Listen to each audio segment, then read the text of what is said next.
What's up, my friends? We are in the first episodes of the Out of Step podcast, and this is a space for those of you who live in this ecosystem of supporting other humans. So the coaches, the guides, the mentors, the facilitators, educators, therapists, whoever you are, if you support other humans, this is the space for you. And especially if you're someone who feels like they live on the edges of these roles, the punk rock kids, the misfits, the hippies, the wild minds out there. These first handful of episodes is a mini-series I'm calling The Way Beneath the Work. And really the focus of these first 6 to 8 episodes, it's really about finding that true place that we belong within this ecosystem, and the long and sometimes harrowing journey to actually get there. Much more than a branding or marketing exercise, this is about really filling that niche that only we can fill, that it's our true place. So in this episode, you get to meet my beautiful friend, Ari Huitzilopotchli, and she's truly like a soul sister to me. But the funny thing is we've never actually even met in person. One of the very cool things about the social media world. Ari works with women in midlife who feel like something is shifting in their lives, but they don't really have words for it yet. She supports them through the identity changes, the endings, and the in-betweens, when the old ways no longer fit and the new ones haven't really formed yet. And in our conversation, we really explore ancestors, spirituality, and the guidance that this connection offers on this path that we're on to authenticity and really showing up in the place that we know is truly our sole purpose. And Ari brings us into her own journey from even way back when she was working in the salon to now, this place that she holds space at a very deep level for both individuals, the women in midlife, but also couples if they feel called to work with her. So I invite you to listen with an open heart here, because perhaps some of the things that are shared on this podcast in general aren't immediately going to agree with some of your belief systems. And it's never with the intention of saying what's right or wrong. It's always with the intention of bringing something fresh for you to consider and to feel into, to see if it's something that speaks to you. All right, enough of this long-winded intro stuff. Are you ready to meet my friend Ari? All right, here we go. All right, my friend Ari, I'm so excited to jump in with you today. So my first question for you is, if you are coming from your most true, most authentic self, just as you know that to be today, what would you look like, sound like, and feel like? Give us like 3 or 4 words for each one. Yeah. I would look like myself because I represent my ancestors and where I come from. So I wouldn't change any of that. I would sound like that I'm speaking from what my ancestors prepared me for, what they've passed down to me. And I would feel like that I have a deeper connection to spirit, that my lens would come through that. I hear that. And it's so perfect that you share those from those places, because that's exactly what we want to focus on today in our conversation, is about ancestry and spirit and how that supports us in this journey and the guidance that we receive. So can you give us like a bit of your story, like your journey with ancestry and spirit? Yeah. How did that connect with you, and where did you find that? Yeah. So I was actually born with it. My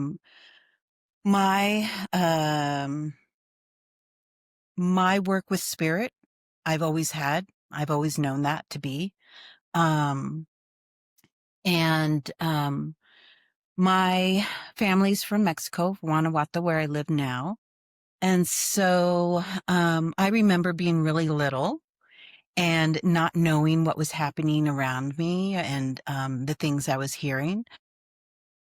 And it wasn't till I got here when I was old enough, maybe around 7, 9, that I remember my abuelita, my grandmother, would light her smoke up, which, we put medicine in. And she would then start to kind of, I don't know how to say it. It wasn't her that was speaking. It was spirit that was speaking. And so for the first time, I was like, oh my gosh, somebody who understands me, right? My mom grew up that way. So my mom was really scared of that because of her experience. So she didn't really want anything to do with that. And today she even says, because the people I help, it's mostly through spirit who comes through. She'll say, why do you do that? And I was like, why wouldn't I, So, and for her, because she's very Catholic, it's this understanding and also something that you don't do. So, so I can't really talk, I can't really talk to her about that. So when I was younger, it was my abuelita. And I loved that my abuelita, when I'd ask her questions like, how do I make them go away? And she was just so matter of fact, oh, this is what you do, and blah, blah, blah, And so that has always, always, always been with me.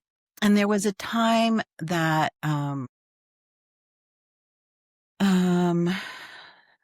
you don't know what to do, then you're kind of messy and very reckless with it.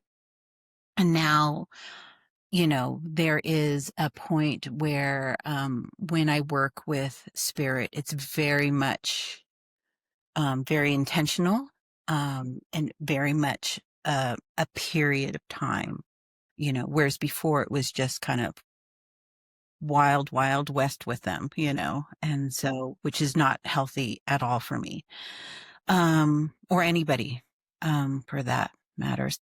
And so with my lineage, I mean, I've been really blessed with being able to come back and forth from United States to here. And then, I think about 23 years ago, I remember meeting my ex-husband and he came into my home. And I had been on the search of something that I could connect to. So, I went through Taoism, Buddhism, all kinds of things. And it wasn't me until I met my ex-husband and he came into my home and he's like, what is this? It's like a huge altar in here. I'm like, oh, and I didn't know. He goes, how did you know? How do you know all this stuff? Do you know danza? And I was like, danza? No, I've never even heard of it. And he said, well, how do you know that? How do you know how to carry the smoke? And how do you know what to put on your altar? And I said, I don't know. It's what I feel. And from my abuelita, from my grandmother. And so then he introduced me to danza. And danza azteca is a way where we acknowledge the elements. So Tonantzin is a big ceremony for us. So we have ceremonies for like seasons and for different energies. And so it's more of what has survived first contact here in Mexico. So we dance and sing and we remember those stories. And it wasn't until he took me to my first ceremony that I thought, this is it. Mm-hmm. This is the missing piece. I mean, it was unbelievable. Like, how wonderful. And I was like, and so then I became a danzante. And later I was asked to be a smoke carrier, samadora. And a samadora, takes care of the circle, the community, and holds it together. So, and it wasn't, so I've been very blessed. My teacher, Cristina Mariscal, our Grupo Escuatonal, and out of California. And so, she has been a wonderful, wonderful teacher, very, very knowledgeable, very giving to me, about how to carry the smoke, the danzas, the ceremonies, all of it. So I've been really lucky that way. Yeah. Yeah, that's amazing. And to have your abuelita be such an incredible introduction to that level of spirit. And I think a lot of people can probably relate to part of this piece, which is having a parent that even if we feel called to spirit or source in some way, the parent has a different perception. And so the parent's like, "Ooh, what are you doing here?" And so it's so beautiful that you had your abuelita to, guide and to Yeah. introduce you to that. But it still sounds like it took you some time to find your true place within that. Well, yeah. I mean, I think it comes with maturity. I mean, I think, you know,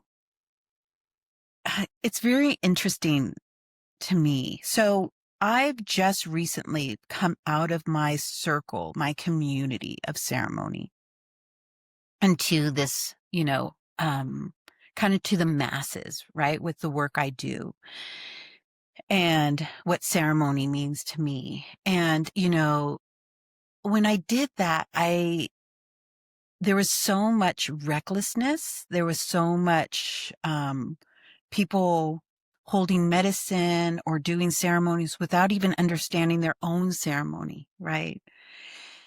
And so I was like, shit, what is happening out here? It's like so chaotic, right? And so and it's just till recently that I understand that, yes, it is chaotic because they don't know, because so many people are disconnected. And we've talked about this, right? And so to get there, is going to be really messy, right? And so it takes time to hold space. It took me time to understand how to hold space and how to be with spirit. And no wonder when you have elders in community, it's important, right? Yeah. It's important that we acknowledge them, and it's important that we listen to them. And so I've had amazing elders around me, amazing elders. And I just knew I have to listen. I have to listen. And I continue to listen. Yeah. Yeah. Well, I definitely want to dive into that a little bit more in a minute. I first want to um, hear a little bit about your story of kind of, because I know that you have made big transitions and kind of like where you fit within this kind of sort of like ecosystem of supporting other people. You were a salon owner at one point that I feel is very much a position of supporting other humans. But now your position is very different. So that that evolution that you went through, I'm curious how your connection to spirit and to ancestors helped guide you through that transition time. Yeah. I mean, so I worked behind the chair for 30 years. Um, but for me, it was always more than just cutting hair. I mean, I remember getting clients just coming in and kind of just saying what they needed to say. So even though I didn't have words for it, like how I have it now, I was holding space in the salon. You know, I mean, I would go in the morning and I would smoke it down. I would say my prayers um, and so without really knowing, just like how when my ex-husband came to my house and I didn't know what I was really living in, it's the same thing with what I was doing, right? So, for me, it has always been about community. It's always been about holding space.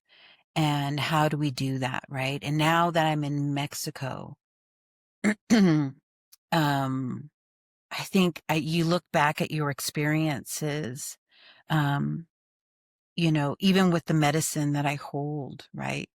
Like I remember 30 years ago, I had medicine and thought I was just going to have a trip, and everybody around me was having theirs. And for me, it was so different.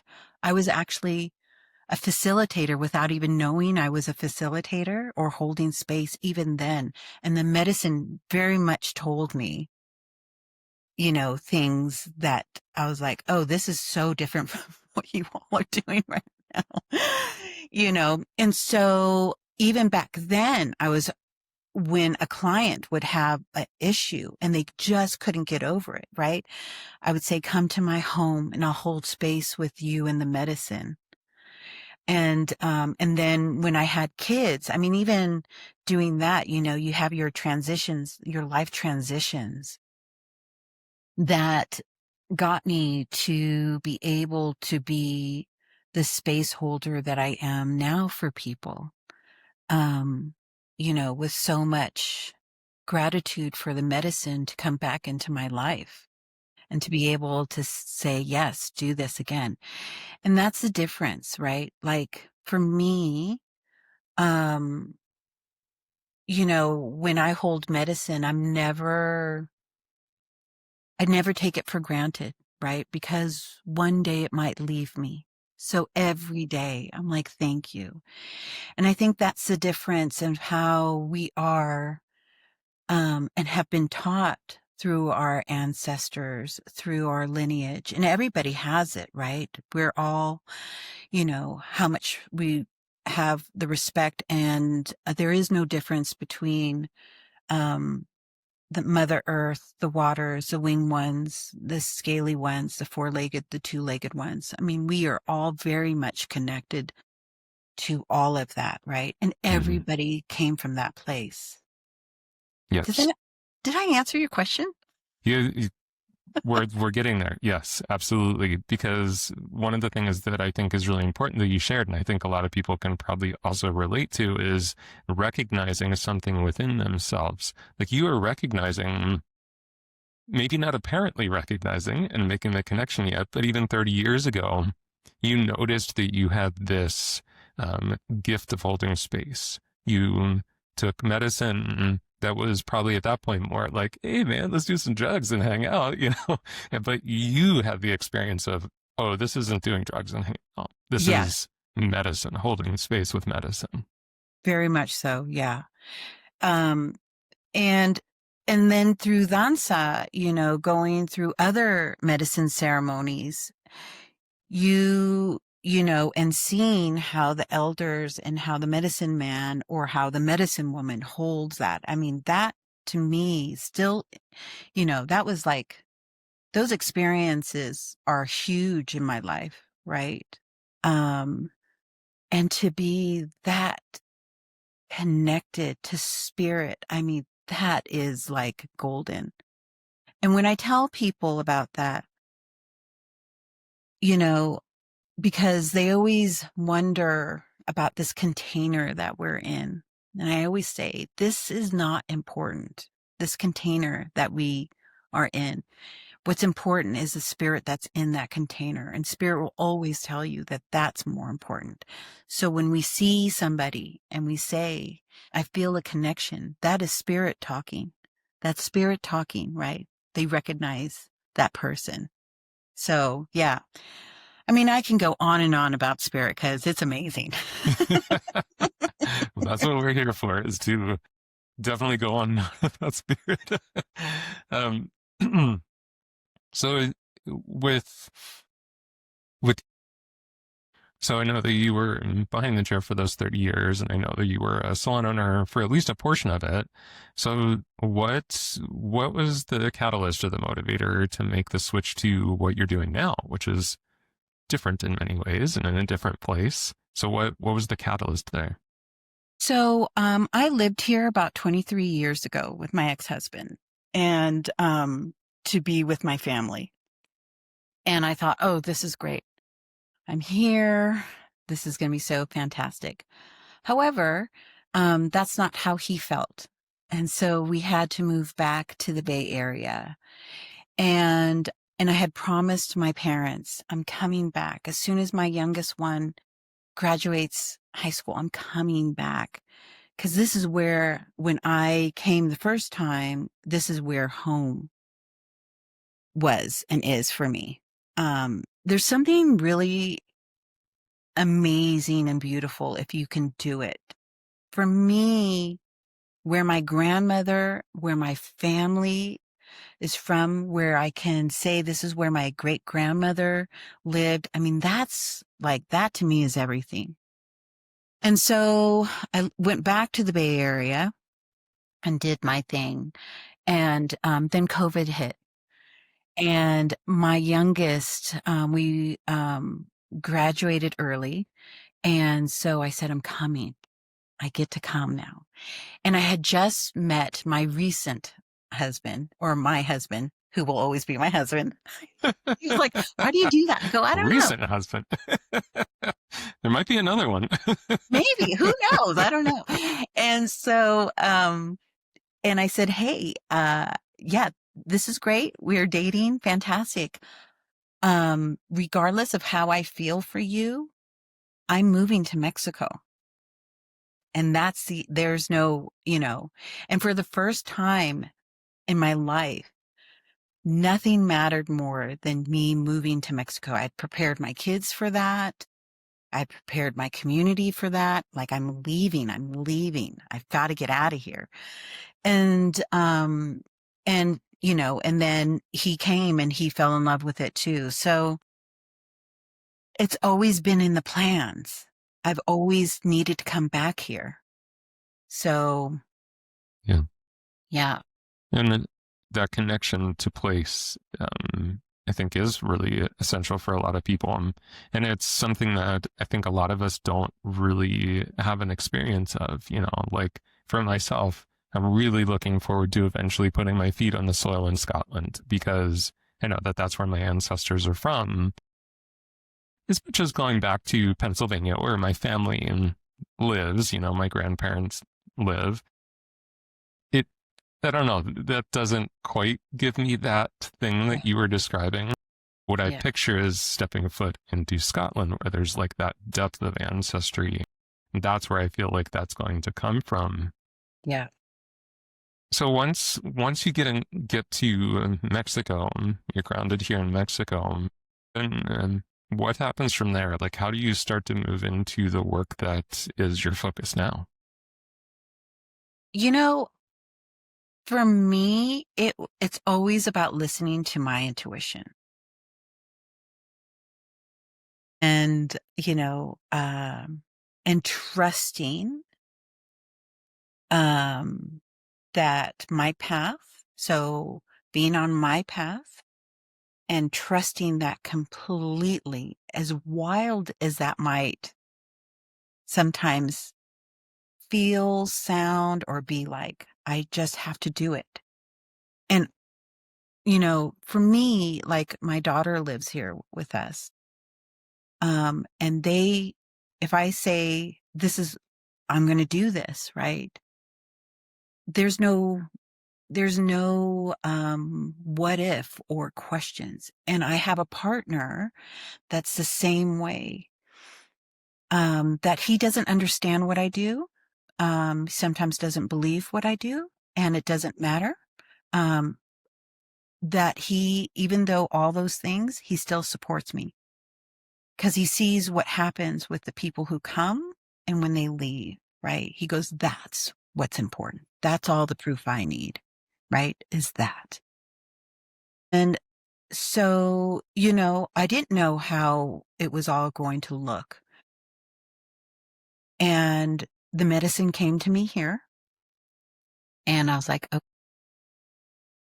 And when I do my journey work with the medicine, they tell me, like, this is how beautiful it is. So I've just written a book, right?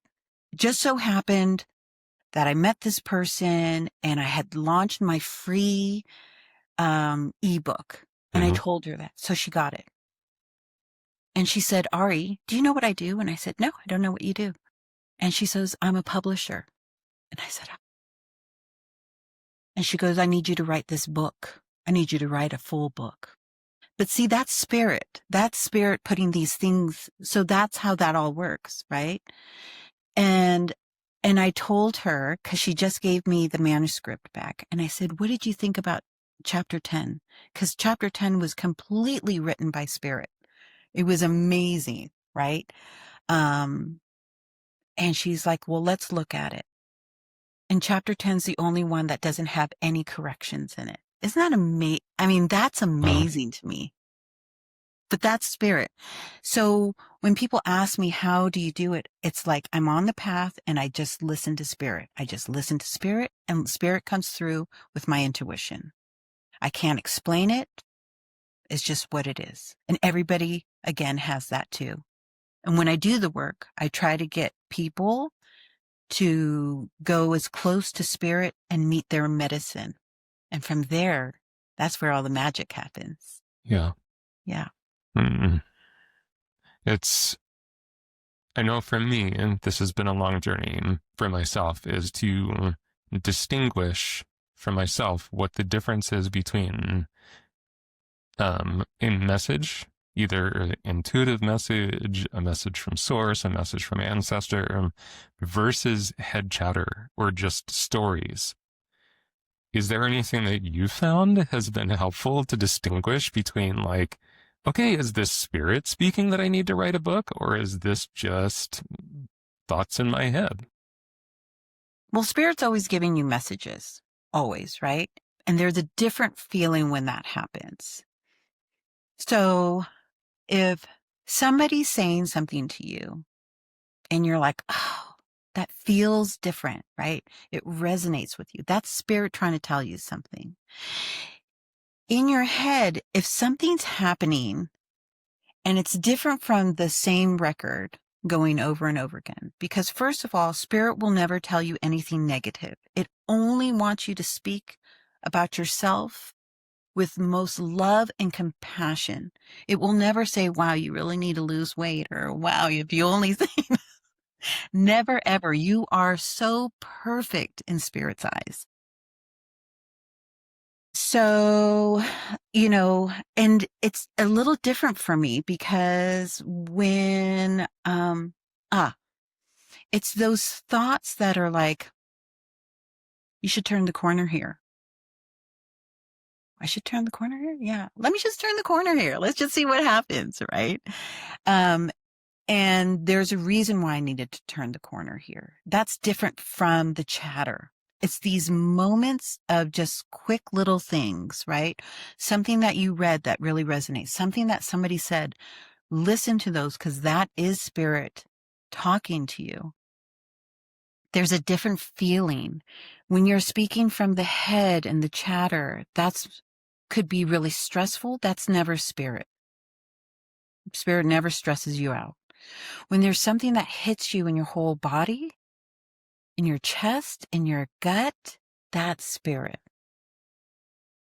Yes. Yeah. You just hit on two things those are exactly the things that I've really found for myself. It's what does it feel like within my body? And I think that was a beautiful distinction between, if it's sort of like head brain chatter, it often feels kind of stressful. It feels anxious to me. If it's something that's coming from intuition, source, spirit, ancestor, whatever it is, it's almost like my whole body is with it. It's Yes. Connected to the message. And I like the other distinction that you made too, is like, spirit is not an asshole. It is not the dick in your head saying like, you're not Never, good ever. enough. It's Never. just not going to be that. Yeah. And actually, I was talking to a person, to one of my good friends, and we just had a session with her, and spirit was telling her, you're a medicine woman. You're a medicine woman, and kept going over and over. And I'm like, yeah. Okay. She's medicine woman. When I told her that out loud, she's like, oh God, I don't want. And I said, you better stop. I go, because spirit will take care of that. and it will take you longer and it will be harder. You better stop. They're giving you a gift. Listen to them, right? Even though we might not be prepared for the gift, they know we are. We're ready. We just have to have that faith and trust and move. Just move with it. And I always say it's kind of like bungee jumping. So I'm scared of heights. I remember my best friend wanted to go bungee jumping. She's like, and she asked me to come. I said, of course, I'm your moral support. I'll support anybody. You want to do that? Sure. Scares the shit out of me, but let's do it.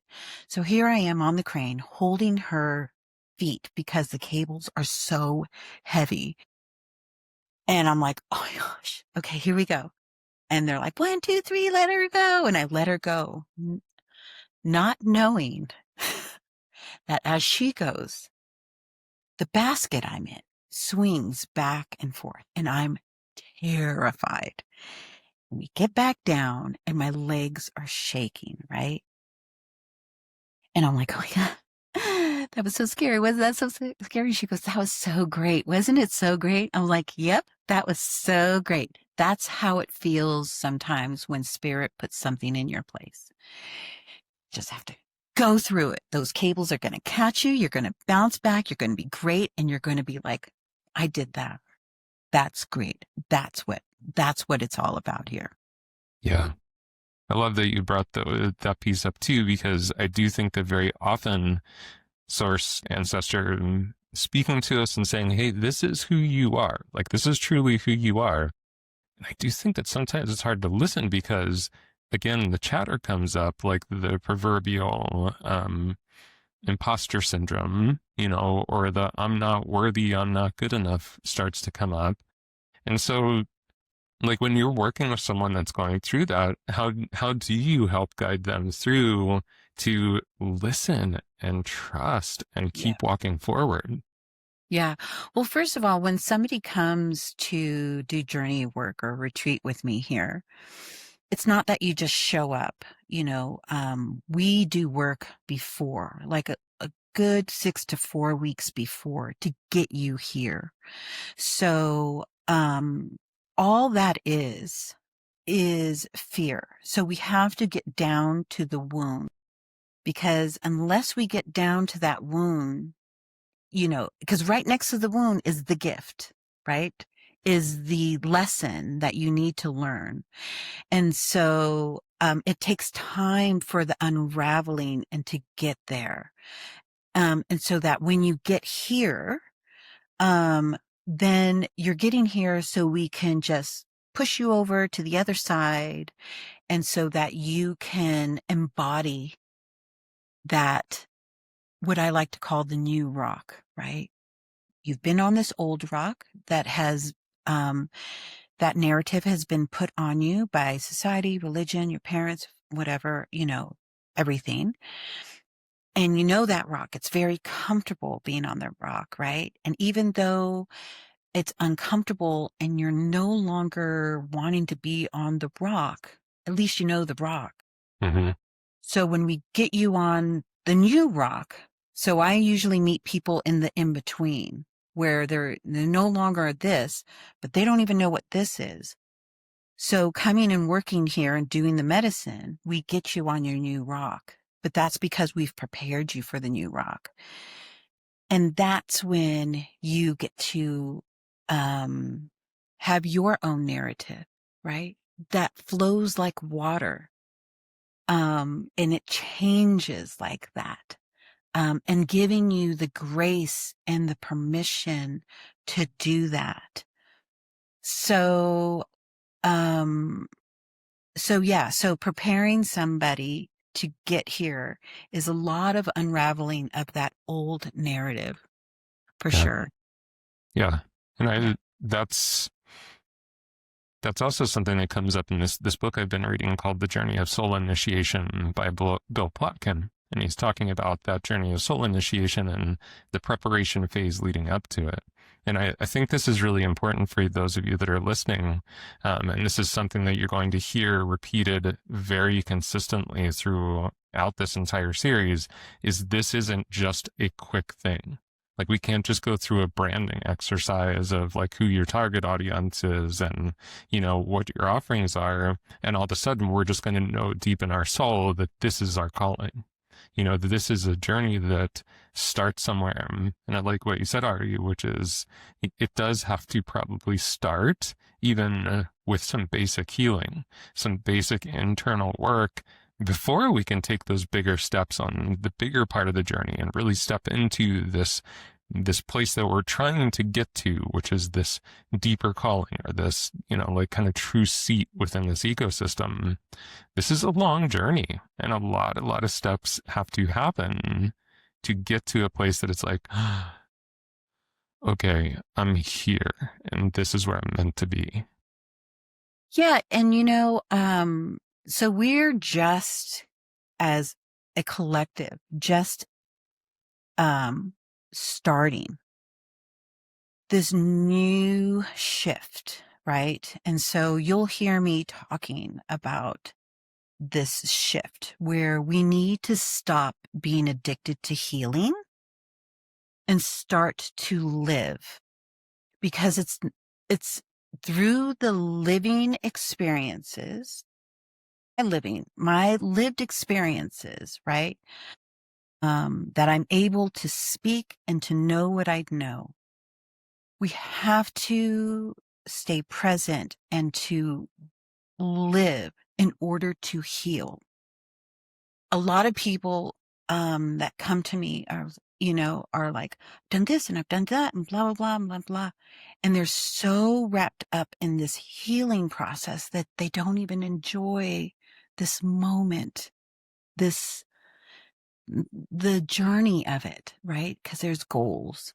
We have goals and, but there's a big shift of that. And so this next coming year, we are actually, as a collective, going to even shift to this different kind of way of being. And that is connecting with not only ourselves, but seeing things in a different lens, and knowing that, oh yeah, actually I'm good right here. This is where I'm good. I'm good, right? And not taking on the pressure and the stress of got to get better. That's that masculine energy that we just came out of, right? And now we've shifted into the feminine. And what does that look like? It's going to be amazing. Yeah. Yeah. I often think that this obsession that we've gotten into with the healing culture is we're almost using the wrong word for it too. I think we've become addicted to the fixing culture, because, if I think about, like, I had a really crazy surgery when I think I was 13, when they had to do this emergency surgery to remove my spleen, because I had wrecked my snowboard and it literally exploded within my body. And so they had to cut me from like just below my clavicle the whole way down past my belly button to remove the bits and pieces of spleen that were just blown apart. I have this scar from just below my belly button to up here about to just below my sternum. And that is still part of my healing journey, because yes, the scar itself closed, but then it also created more complications to the way I hold my body. Like, still to this day, this is something that still has to be nurtured and taken care of. It's doing something different today than it was doing back then, but it wasn't about fixing one thing. It was about this kind of healing journey that all started with a surgery. And I think that's the big shift I've been making for myself with this, because I love what you said, Ari. It's like, we have to get over this goal that I have to get to this place or else. I think that's the big thing that's happening inside of so many of our heads is, well, once I get to that place, then I'll start living, then I'll be happy, then I'll enjoy things, then I'll be the person I was always meant to be. And it's like, what if that never comes? And so you've missed a whole part of watching the birds or, seeing a sunrise, sunset. I mean, you've missed the colors, right? Mm-hmm. Interesting about scars and tattoos. When that happens in our body, yes, you have that scar, but it's also memory that is stuck there, right?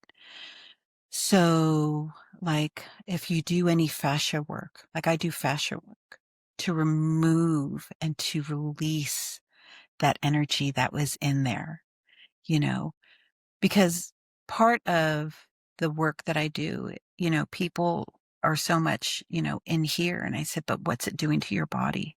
Right. So, like you were talking about this memory and the unraveling of that. Right. And so it's really about kind of pushing it apart and releasing it. And as you're releasing it, you're also saying words to it like, thank you. Right. When people come here and I do like fascia work with them to release any fear or anything that might be related to family stuff, right?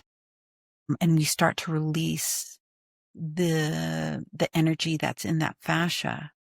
It's incredible how much releasing and crying and then putting back into their body. You are loved. You are safe. You are enough.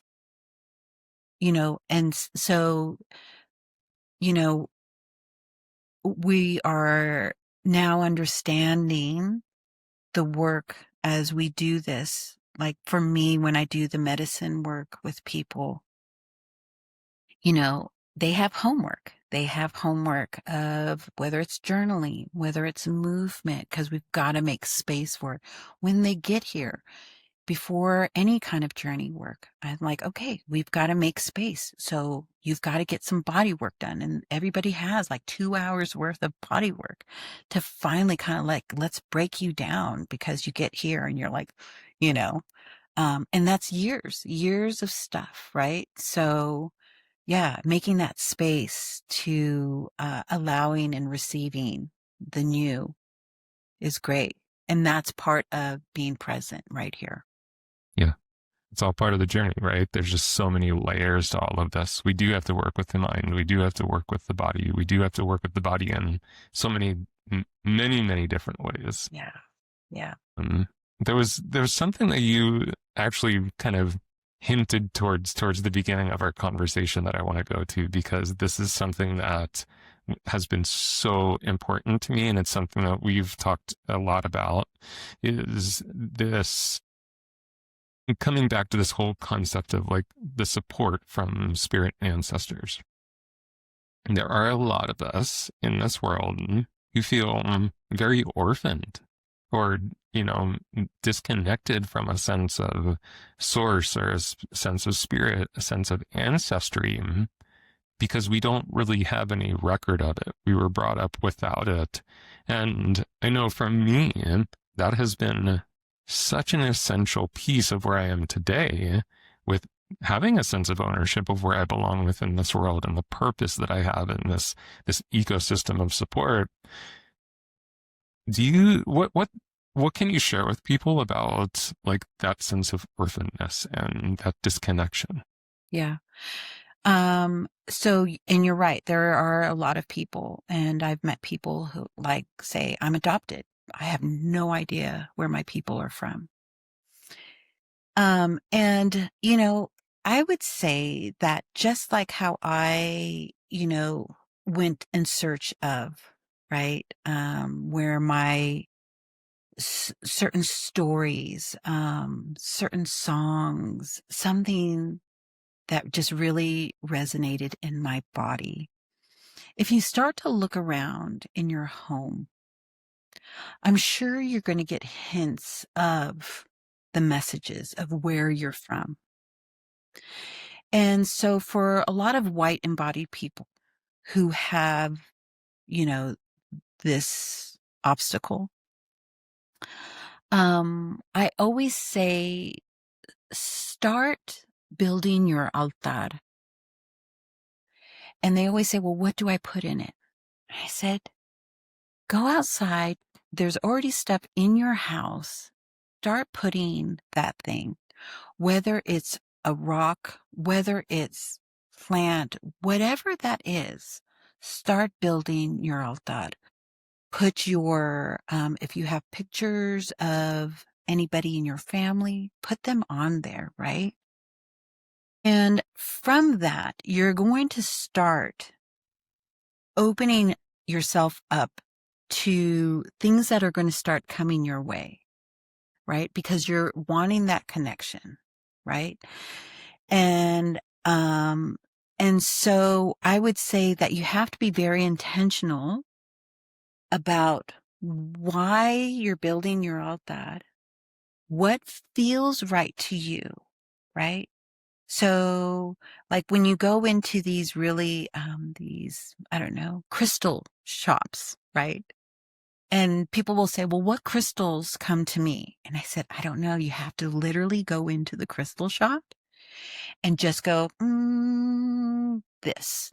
Don't look at why you've got it. Just ask them what the name is, bring it home, put it on your altar, look it up.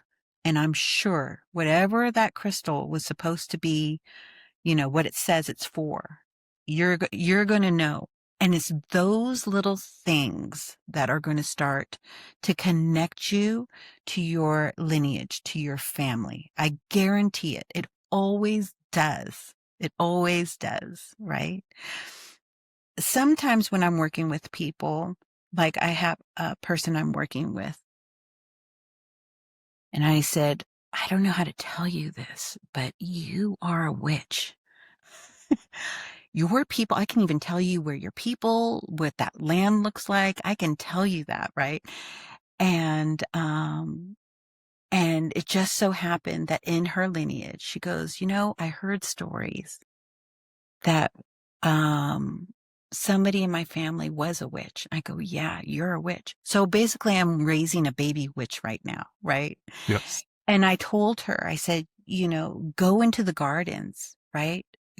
All these connections with anything from, the Mother Earth, anything like that will get you back to your connection. You will know where you're from. And because then the bigger things will be, you'll go into a bookstore and you'll want to pick up a story. Mm-hmm. And that's the beginning. You're going to hear a song that you're like, I want to hear more of that. That's the beginning of it. But it takes time, right? And so some people want to know, can you tell me now? I'm like, no, you have to put in the work. Yes. Yeah. And I think I even told you something like that when we first talked, right? Yeah, absolutely. Yeah. And one of the things that we did talk about during one of those first conversations was for me reconnecting to this very kind of like Celtic pagan ancestry of mine. Initially, I was really drawn to it. I was very much called to it. But here's the thing, y'all. It doesn't mean that it's going to perfectly resonate with you first. It's not like, the first time I read I have books of like Scottish folk tales and stuff. And the first couple times I read some of that stuff, I'm like, I don't know. This is just like kind of like Renaissance fair stuff. I don't get it. It's not working. But something kept calling me back to it. And, but my expectation is all of a sudden I'm going to feel this deep connection to my ancestors and I'm going to, see the future of my spirituality. And that's not how it happened. And so to your point, it was staying with it, like continually walking. It's why I call the work that I do wayfaring, because it's the work that you can only do by walking the path. That is the only way to do this work, is to just keep walking the path. And I'm so grateful that I did. I'm so grateful for conversations like I had with you, because it was that encouragement to keep trying. I've got a ton of books over here that I bought, like modern druidry and all of this stuff, that I'd get a couple pages in and I'm like, man, it's just not fitting. Yeah. That I would keep reading, because something just felt like, just keep trying.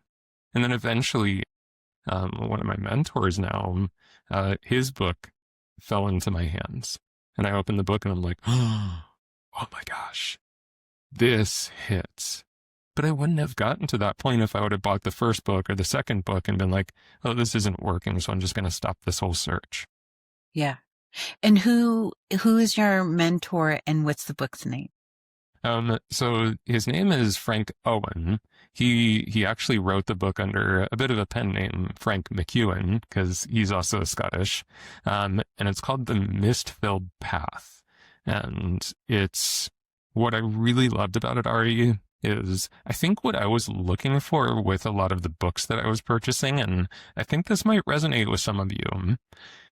I was looking for something super magical almost. Like I needed it to be just epically magical. And the thing that happened with the Mist-Filled Path is he just told the story about going to Scotland and just being there and sitting on the land and how that shaped him.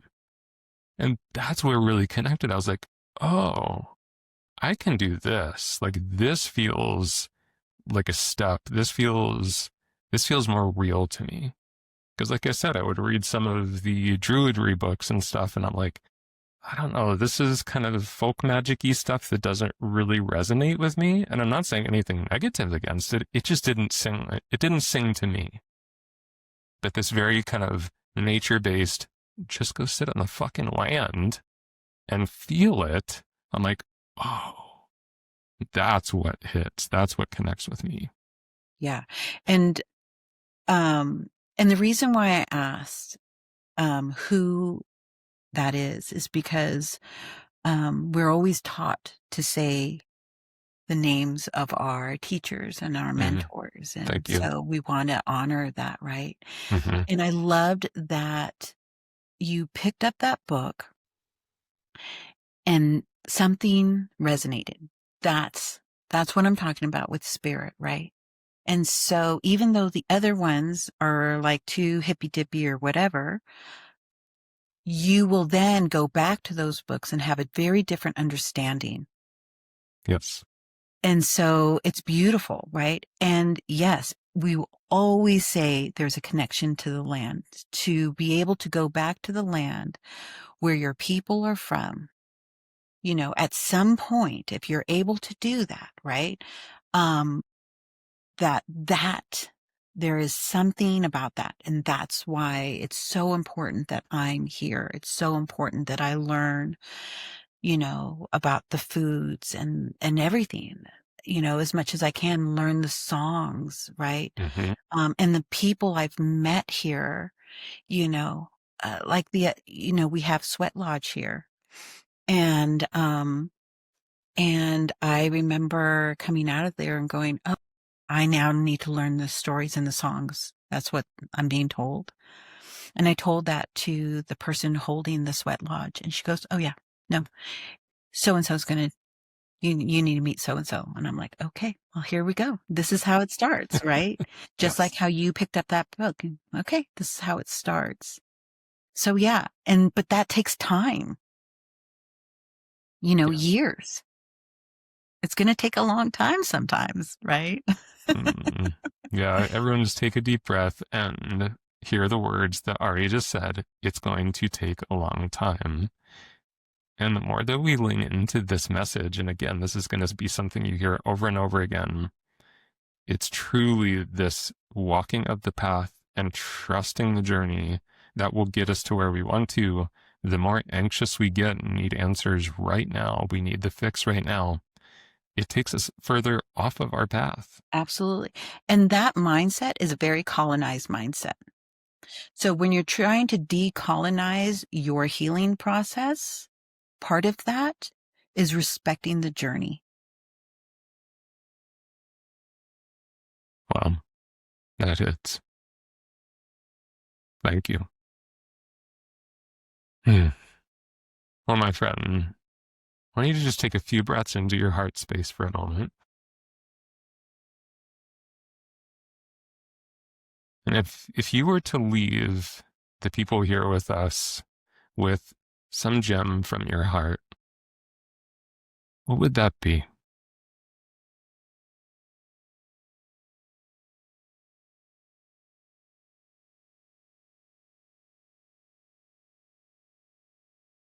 That spirit wants you to know that you are loved, that your ancestors prayed for you to be where you are in this very moment, that you walk your path, as difficult those lessons might be, they're absolutely perfect.